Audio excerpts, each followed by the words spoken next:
Seja muito bem-vindo ao meu canal e eu já quero te trazer uma dica de cara.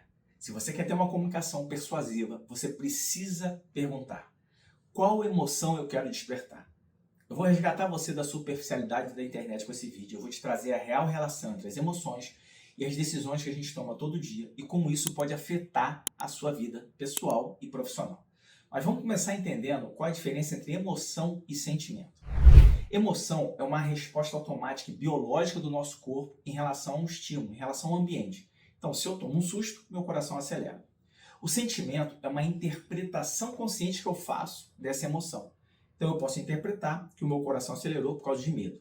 Ou seja, emoção é o que o corpo sente. Sentimento é o nome que a minha mente dá a isso. Eu já quero trazer para você um outro dado curioso. Nós tomamos em torno de 35 mil decisões todos os dias. Seja para saber qual roupa eu vou colocar, qual caminho eu vou tomar, se eu vou ler o e-mail ou não, qual caneta eu vou escolher.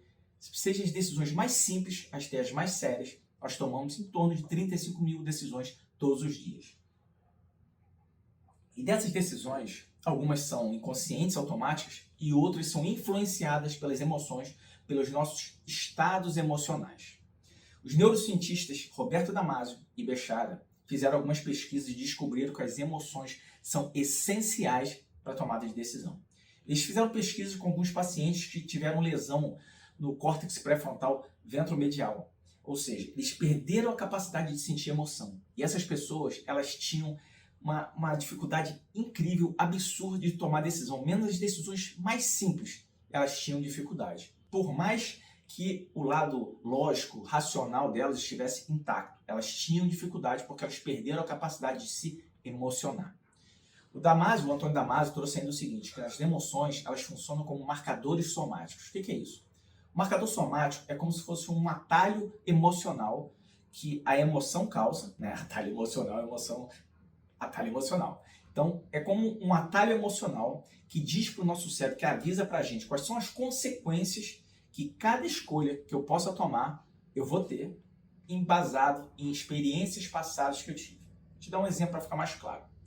Se eu estou numa reunião e eu já tive uma experiência negativa com uma situação similar, pode ser que nessa reunião eu já tenha desconforto, já me sinta inseguro por causa dessa experiência passada. Ou seja, antes de eu começar a deliberar sobre alguma coisa, o meu corpo já está sentindo isso. A emoção ela serve como um filtro de riscos e recompensas e isso facilita, acelera a tomada de decisão. E qual é o problema disso? Qual é o ponto aqui que a gente tem que ter muita atenção?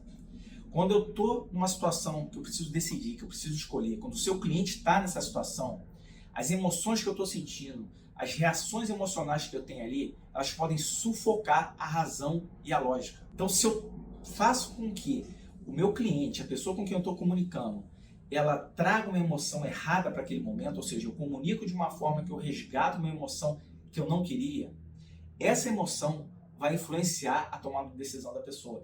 E essa tomada de decisão pode ser totalmente contrária à decisão que eu queria naquele momento. Existe uma coisa chamada viés emocional. O que é isso? É como as emoções elas distorcem a nossa percepção da realidade. Então, por exemplo, se eu estou estressado, a minha tendência é que eu tome menos decisões ousadas ou nem tome decisões ousadas, que eu me arrisque menos, que eu me aventure menos, que eu compre, por exemplo, menos produtos que eu não conheça. Então, se você está aparecendo pela primeira vez para a pessoa, pode ser que ela não compre simplesmente por causa dessa emoção que você resgatou nela, que você trouxe, às vezes, com a quebra de padrão. Você quebra o padrão trazendo uma coisa que resgatou uma memória afetiva dela ruim. Isso já pode ser um bloqueio, já pode ser um obstáculo para você conseguir vender para essa pessoa. Vamos imaginar que você está vendendo uma mentoria. E essa mentoria é perfeita para o Joãozinho e para a Mariazinha. Mas aí você comunicou de uma forma que trouxe ansiedade. Essa ansiedade pode gerar insegurança, desconfiança, e isso vai afetar totalmente a decisão dela. Isso vai afetar totalmente aquela negociação. Pode jogar no lixo tudo aquilo que você construiu até esse momento. Por isso que é muito importante você saber qual é a emoção que você quer resgatar, qual é a emoção que você quer trazer à tona com essa sua comunicação. Então, para você ter uma comunicação mais persuasiva, mais assertiva, você tem que definir, antes de você montar essa comunicação, de você construir essa comunicação, você tem que saber qual é a emoção que eu quero trazer. Por exemplo, o medo, ele pode gerar uma atenção imediata, o desejo, ele pode gerar uma ação. Então, você tem que trazer qual é a emoção que eu quero com essa comunicação.